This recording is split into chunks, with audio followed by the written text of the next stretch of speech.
Assalamualaikum warahmatullahi wabarakatuh.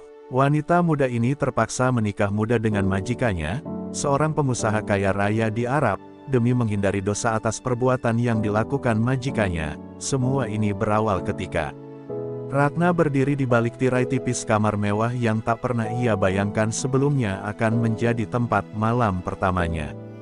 Di luar, denting gelas dan tawa para tamu masih terdengar samar. Namun dalam dadanya, hanya sunyi yang menggema. Ia hanyalah gadis desa dari pelosok Jawa Tengah yang merantau ke Timur Tengah sebagai pembantu rumah tangga, demi menyambung hidup dan membayar utang keluarga.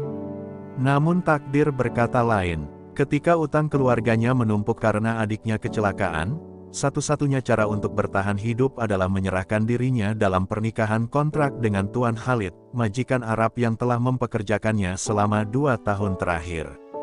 Ia tak pernah membayangkan bahwa pernikahan bisa terasa seperti pemakaman batin. Gaun pengantin putih yang membalut tubuhnya terasa asing, bahkan menjijikkan. Ia merasa seperti dipajang, seperti barang yang akhirnya dibeli dengan lunas. Di benaknya, hanya satu kalimat yang terus bergema, "Aku menikah bukan karena cinta, tapi karena hutang." Pandangannya kosong, bibirnya kering, dan air mata sudah habis sejak pagi tadi. Ia bukan lagi Ratna yang dulu, yang ceria, yang penuh harapan. Ia kini hanya tubuh dengan jiwa yang tergadaikan. Malam semakin larut, Tuan Khalid masuk perlahan, mengenakan gamis putih bersih dan wajah yang sulit dibaca. "Selamat malam, istriku," katanya singkat. Suaranya lembut, namun menusuk. Ratna menoleh, tapi tak membalas. Ia tahu malam itu bukan sekadar awal kehidupan baru, tapi malam penghakiman bagi harga dirinya. Ia duduk di tepi ranjang, menatap lantai tanpa bicara. Tubuhnya menggigil bukan karena dingin, tapi karena rasa takut, marah, dan muak bercampur jadi satu. Ia memejamkan mata sejenak, mengingat wajah ibunya yang sakit di kampung. Ia melakukan ini demi mereka, tapi siapa yang peduli pada lukanya? Tuan Khalid duduk di hadapannya, mencoba menyentuh tangannya. Namun Ratna menarik diri, matanya memerah, dan suaranya akhirnya pecah. "Jangan sentuh aku, bukan malam ini." Tuan Khalid terkejut. Ia tak menyangka perempuan yang dulu selalu tunduk dan patuh kini menatapnya dengan begitu penuh amarah. "Aku tahu aku telah kau nikahi. Tapi jangan pernah berpikir kau membeli hatiku hanya karena kau lunasi utang keluargaku. Aku bukan budak. Tubuhku mungkin kau miliki di atas kertas, tapi jiwaku bukan milikmu," katanya lantang. Malam itu menjadi saksi keheningan yang aneh. Tuan Khalid tak menjawab, ia hanya menatap Ratna lama, seolah mencoba memahami luka yang tak pernah ia lihat sebelumnya.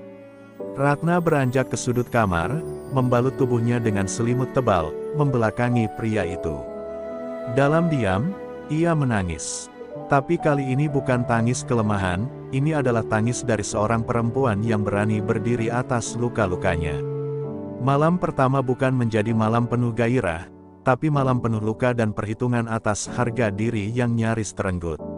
Pagi menjelang dengan sunyi yang menyesakkan. Cahaya matahari menerobos tirai kamar, namun tak mampu menghangatkan hati Ratna. Ia terbangun lebih awal dari biasanya, mengenakan pakaian yang sopan, lalu duduk di balkon kamar sendirian. Tuan Khalid masih tertidur di sisi lain ruangan. Tak ada pelukan, tak ada kata manis. Hanya jarak yang semakin nyata meski mereka kini berstatus suami istri. Ratna menyesap teh hangat yang tak mengusir dingin dari dadanya.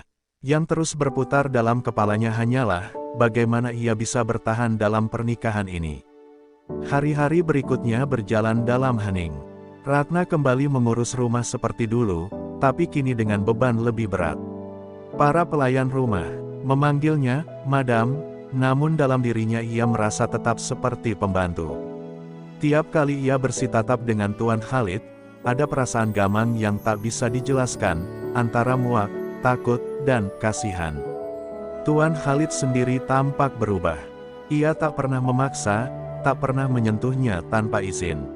Tapi sikap diamnya justru membuat Ratna bingung. Apakah pria itu menyesal telah menikahinya? Atau sedang merencanakan sesuatu yang lebih buruk? Pada malam ketiga, mereka duduk makan malam bersama di meja panjang yang mewah. Suara sendok dan garpu terdengar lebih nyaring dari percakapan. Tuan Khalid memecah keheningan dengan kalimat singkat, "Aku ingin bicara, Ratna." Ratna mengangkat wajahnya perlahan. "Kau bukan gadis yang bisa dibeli, aku menyadari itu malam pertama kita. Tapi aku tak tahu bagaimana harus memperbaiki segalanya. Aku bukan lelaki baik, tapi aku tak ingin menjadi monster dalam hidupmu." Ratna terpaku. Ini pertama kalinya ia mendengar suara Tuan Khalid yang terdengar seperti manusia, bukan majikan, bukan pemilik. Namun luka di hatinya masih terlalu dalam untuk luluh hanya oleh kata-kata. Ia menjawab pelan, namun tegas, "Kebaikan bukan dimulai dari membeli pernikahan, Tuan. Jika benar kau ingin berubah, maka beri aku waktu, atau beri aku kebebasan." Perkataan itu menamparkan ego seorang pria Arab yang terbiasa berkuasa. Namun untuk sekali ini, Tuan Khalid hanya mengangguk pelan. Malam kembali turun, dan Ratna duduk di depan cermin, melepaskan anting pengantin yang masih ia kenakan sejak akad. Ia tatap pantulan wajahnya, bukan wajah perempuan yang bahagia, tapi wajah perempuan yang belajar berdiri di atas luka. Dalam hati, ia tahu jalannya masih panjang. Tapi malam itu, untuk pertama kalinya, ia merasa punya kendali atas dirinya sendiri, meski kecil. Dan itu cukup, untuk mulai berjalan keluar dari neraka sunyi yang membelenggunya. Hari-hari berikutnya berjalan dalam ritme asing. Ratna tetap menjalankan tugas rumah seperti biasa, namun kini bukan sebagai pembantu, melainkan sebagai istri yang tidak pernah benar-benar merasa menjadi istri.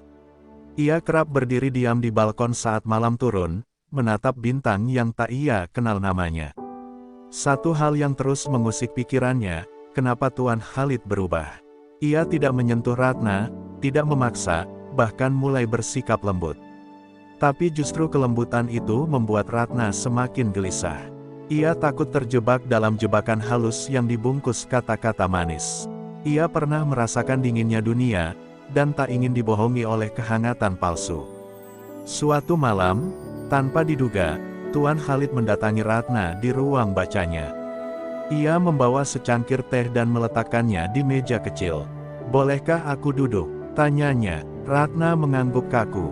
Lalu, di luar dugaan, pria itu membuka kisah masa lalunya, tentang pernikahan pertamanya yang gagal, tentang ibunya yang memaksanya menikahi wanita Arab keturunan bangsawan, lalu meninggalkannya karena tidak punya keturunan. "Aku mungkin kaya, Ratna, tapi aku kosong. Aku mencoba membeli stabilitas, bukan cinta. Dan itu salah," ucapnya lirih. Untuk pertama kalinya, Ratna melihat air mata menggantung di mata pria itu. Mendengar itu, hati Ratna bergetar. Ia tak menyangka lelaki yang ia benci itu juga punya luka. Tapi luka mereka berbeda. Luka Khalid adalah luka harga diri dan kehilangan. Luka Ratna adalah luka pengkhianatan dan pengorbanan. Ia ingin marah, tapi suaranya lemah saat bertanya, "Lalu kenapa aku, Tuan? Kenapa pilihanku jatuh padamu padahal aku bahkan tak pernah menginginkanmu?"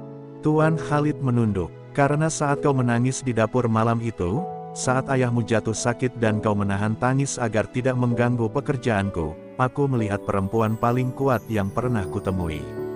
Aku ingin melindungimu, tapi aku memilih cara paling salah, membelimu." Keheningan yang jatuh setelah kata-kata itu lebih menyakitkan daripada teriakan. Ratna berdiri, menahan isak yang hampir keluar. Ia tidak tahu harus membenci atau memaafkan. Tapi malam itu, satu hal berubah, ia melihat sisi manusia dalam diri majikannya. Sisi rapuh, sisi salah, sisi yang juga terluka. Tapi luka bukan alasan untuk mencuri kebebasan orang lain, pikirnya dalam hati. Ia berjalan keluar dari ruangan, meninggalkan Khalid dalam diam, namun untuk pertama kalinya, tanpa kebencian penuh. Di kamarnya, Ratna menangis dalam sunyi. Bukan karena takut, bukan karena benci. Tapi karena hatinya mulai dipenuhi pertanyaan yang menakutkan, apakah ia benar-benar membenci Tuan Khalid, ataukah perlahan mulai memahami dirinya? Jawabannya belum ia tahu, tapi malam itu, luka mulai bicara. Dan setiap kata luka membawa mereka sedikit lebih dekat, meski lewat jalan yang penuh duri. Hari-hari berlalu dalam keheningan yang semakin mendalam. Ratna menjadi lebih diam, bukan karena benci, tapi karena hatinya mulai dilanda pertarungan batin yang tak ia mengerti. Setiap kali mendengar langkah kaki Tuan Khalid mendekat, ada denyut aneh di dadanya, bukan ketakutan, tapi juga bukan rindu. Ia membenci perasaan itu, karena ia merasa seolah dirinya mulai menyerah pada simpati. Bukankah ia seharusnya marah? Bukankah pernikahan ini tetaplah paksaan, walau dibungkus belas kasih? Ia ingin tetap membenci, namun hatinya mulai berkhianat. Pada suatu sore, hujan turun di padang pasir. Peristiwa langka itu membuat semua orang di rumah berlarian keluar, termasuk Ratna yang berdiri menatap langit dengan wajah kosong. Tiba-tiba, Tuan Khalid berdiri di sampingnya. Mereka tak saling bicara, hanya berdiri berdampingan menatap tetes hujan yang menyentuh tanah kering. Hujan di gurun itu seperti maaf, kata Khalid pelan, datang tak terduga, tapi bisa menumbuhkan sesuatu, jika diberi waktu. Ratna tak menjawab, tapi dadanya sesak. Kata-kata itu mengguncangnya. Ia tahu, dirinya tak siap memaafkan. Namun ada bagian kecil dalam dirinya yang mulai luluh. Malam itu, Ratna menuliskan isi hatinya dalam buku harian yang diam-diam ia sembunyikan di laci. Ia menulis bahwa dirinya lelah membenci, bahwa setiap luka yang dipendamnya membuatnya kaku, dan bahwa ia takut dirinya benar-benar mulai merasa nyaman di samping lelaki yang dulu ia benci. Apakah aku sedang mengkhianati diriku sendiri? Tulisnya. Tapi sebelum sempat ia sembunyikan, Khalid masuk dan memergoki lembar-lembar terbuka itu. Ratna panik, namun terlambat. Mata Khalid telah membaca sepenggal kalimat yang menyentuh hatinya. Aku tak akan paksa kau mencintaiku, Ratna, kata Khalid pelan, meletakkan buku itu di meja. Tapi jika kau memang ingin pergi suatu saat nanti, aku akan mengizinkanmu. Tapi bukan karena kau membenciku. Pergilah jika hatimu sudah tenang. Jangan karena luka. Kata-kata itu menghantam Ratna seperti gelombang. Ia menunduk, tak mampu menjawab. Untuk pertama kalinya, ia merasa dihargai sebagai manusia, bukan sekadar istri yang dibeli. Malam itu, Ratna tak menangis. Tapi ia juga tak tidur. Ia duduk di tepi ranjang, memandangi jendela yang masih basah oleh sisa hujan.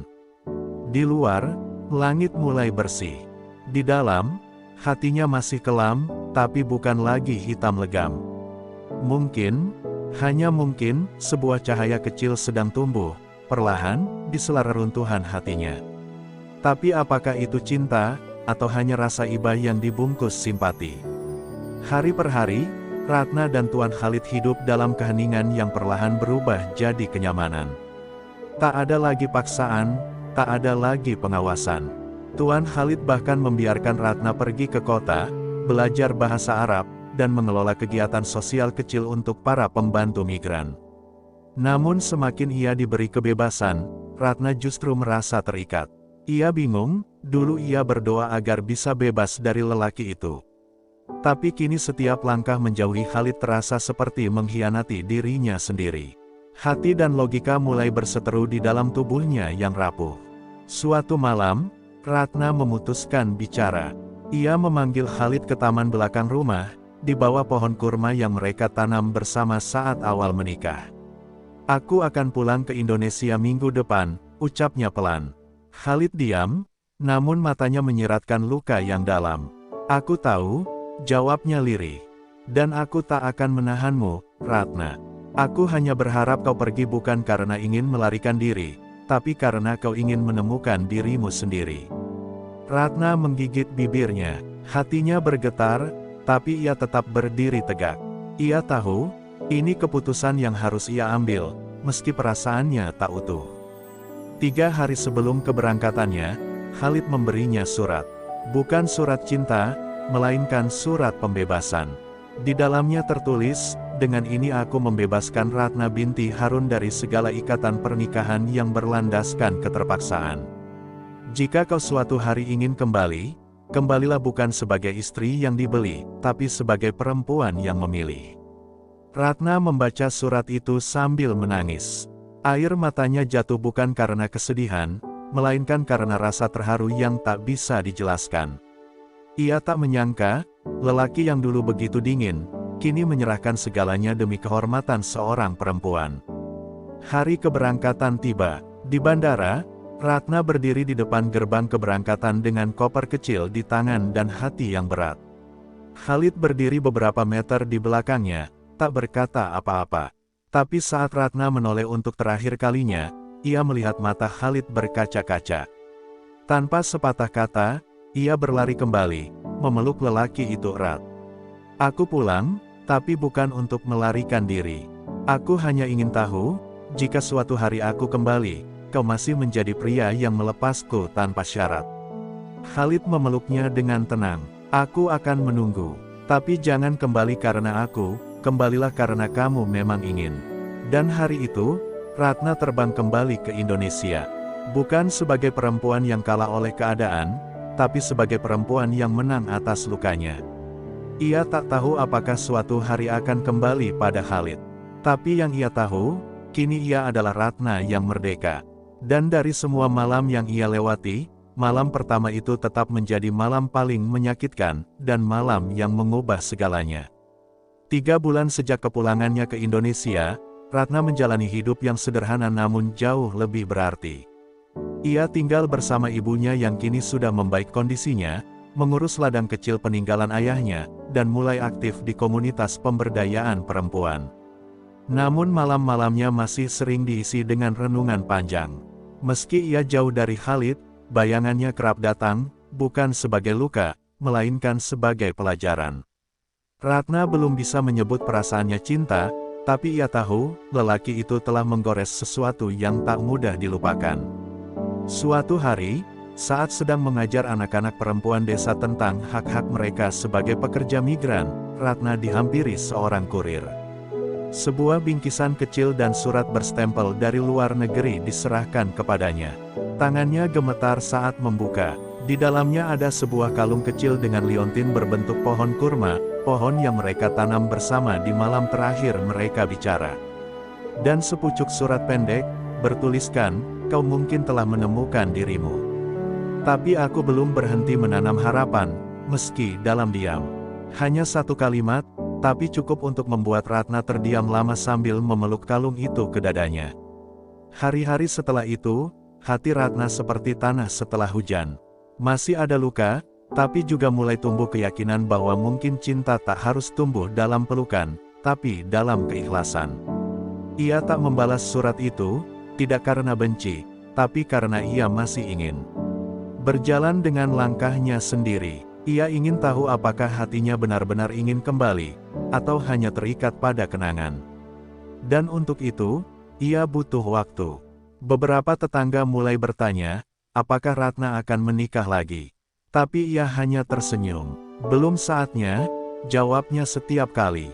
Dalam hatinya, ia tahu, jika suatu hari ia kembali, ia ingin kembali bukan karena sepi, bukan karena luka yang sudah sembuh, tapi karena hatinya benar-benar memilih untuk memulai cinta yang baru, bukan kelanjutan dari keterpaksaan. Malam itu, Ratna duduk di serambi rumah, menatap langit yang cerah. Di tangannya, kalung pohon kurma masih ia genggam. Ia menutup matanya, membisikkan doa, bukan untuk meminta, tapi untuk bersyukur. Ia tak tahu apa yang menanti di masa depan, tapi satu hal pasti, ia bukan lagi Ratna yang dahulu. Ia adalah Ratna yang telah melalui badai, dan kini berdiri, tak hanya sebagai perempuan yang terluka, tapi sebagai perempuan yang tahu apa artinya memilih, mencintai, dan merdeka. Sore itu, hujan turun deras di desa Ratna, hujan pertama sejak ia pulang. Langit mendung seolah membawa pertanda. Di beranda rumah, Ratna baru saja selesai menjemur buku-buku pelatihan yang basah karena bocor atap.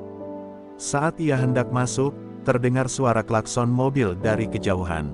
Awalnya ia tak menghiraukan, namun langkahnya terhenti ketika mobil hitam berhenti tepat di depan rumahnya. Dari balik kaca yang perlahan turun, muncul wajah yang membuat napasnya tercekat. Tuan Khalid, bukan dalam surat, bukan dalam kenangan, tapi nyata, di hadapan matanya. Hujan belum juga reda saat Khalid berdiri di depan pintu rumahnya, basah kuyup namun tak peduli. "Aku datang bukan untuk menjemputmu kembali sebagai suami," katanya lirih. "Aku datang karena tak bisa lagi menahan rasa yang selama ini kupendam, dan aku tahu, sekalipun kau menolakku, aku ingin mendengarnya langsung dari bibirmu." Ratna berdiri membatu. Dunia seolah berhenti berputar. Ia pernah membayangkan ini, pertemuan tak terduga, pengakuan yang datang terlambat, dan hatinya diuji di antara luka dan harapan yang tumbuh. "Kenapa sekarang?" tanya Ratna akhirnya, suaranya bergetar. "Saat aku sudah berdamai dengan diriku. Saat aku mulai menerima bahwa kau hanyalah bagian dari luka yang harus kulalui." Khalid menunduk, matanya merah. "Karena aku baru sadar, aku tak bisa melanjutkan hidup dengan menanam harapan dari jauh. Aku ingin tahu apakah pohon kurma itu tumbuh, atau memang harus kutebang." Kalimat itu membuat Ratna meneteskan air mata. Bukan karena lemah, tapi karena getar perasaan yang selama ini ia tahan mulai pecah. Ia tahu ia mencintai lelaki itu, tapi apakah cinta cukup untuk menghapus sejarah pahit mereka? Dalam diam yang menyiksa, Ratna mengajak Khalid masuk. Mereka duduk di ruang tamu sederhana yang penuh kenangan masa kecil. Tak ada pelukan, tak ada janji, hanya dua manusia yang saling memandang dalam luka. "Aku belum tahu jawaban untukmu, Khalid," ucap Ratna, "tapi kau berhak mendengarnya langsung. Aku tidak lagi membencimu.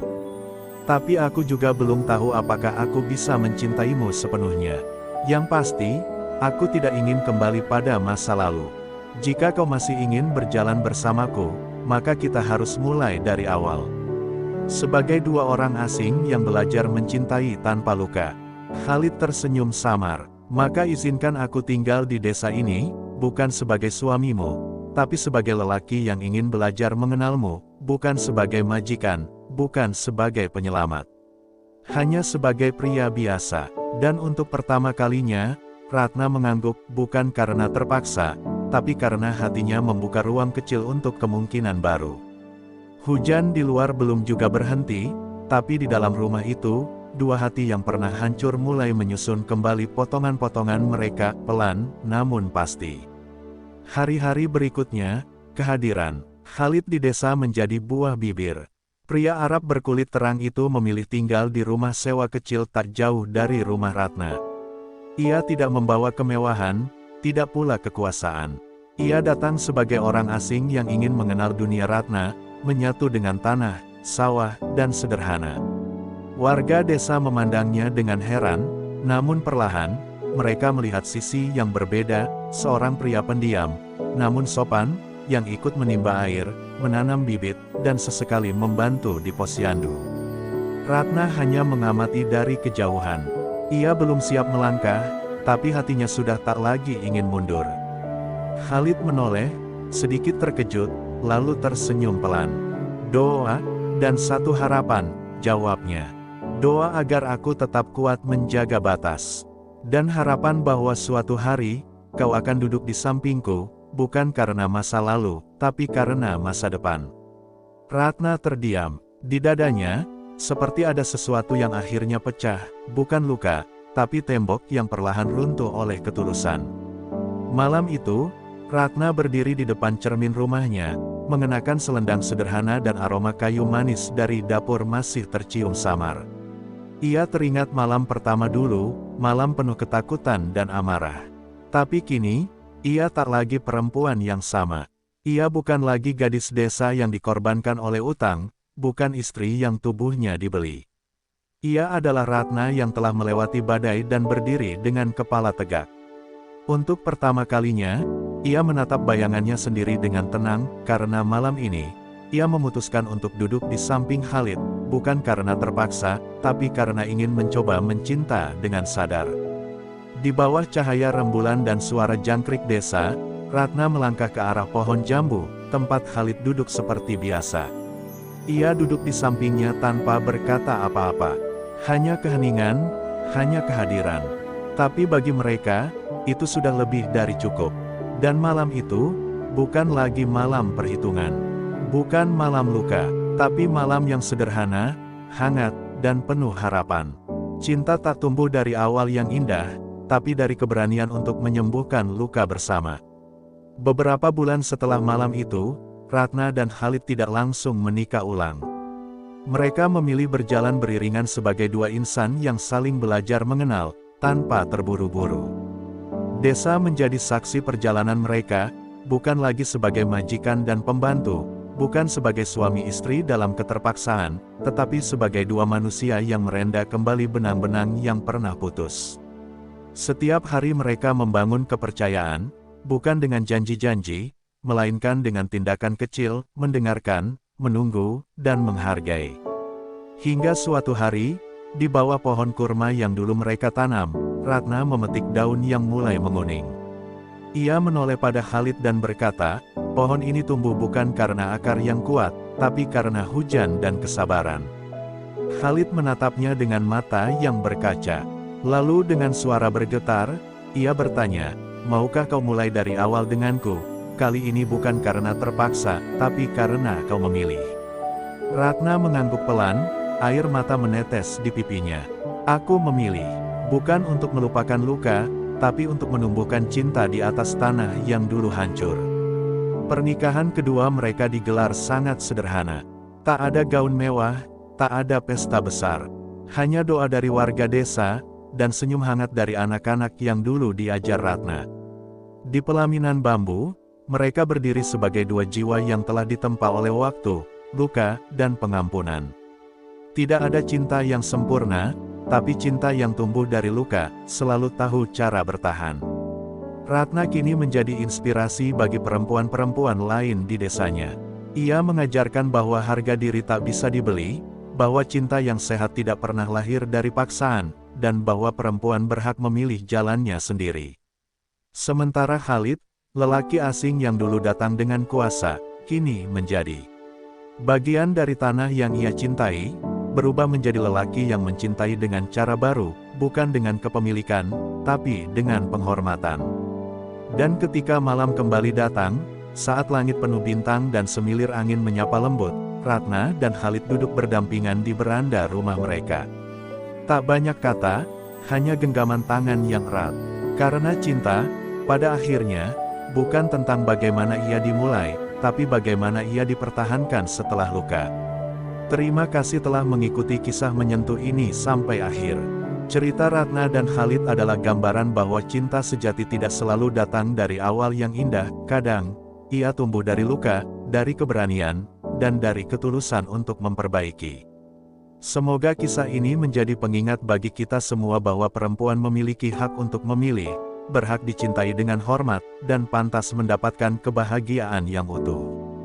Mari kita doakan semua perempuan di dunia ini agar kuat dalam menghadapi hidup, dan semoga setiap luka yang mereka alami suatu hari akan berubah menjadi taman cinta yang indah. Jangan lupa untuk like, share, dan subscribe channel ini agar kisah-kisah seperti ini terus bisa kami hadirkan untuk Anda. Terima kasih sudah menonton. Sampai jumpa di kisah berikutnya. Wassalamualaikum warahmatullahi wabarakatuh.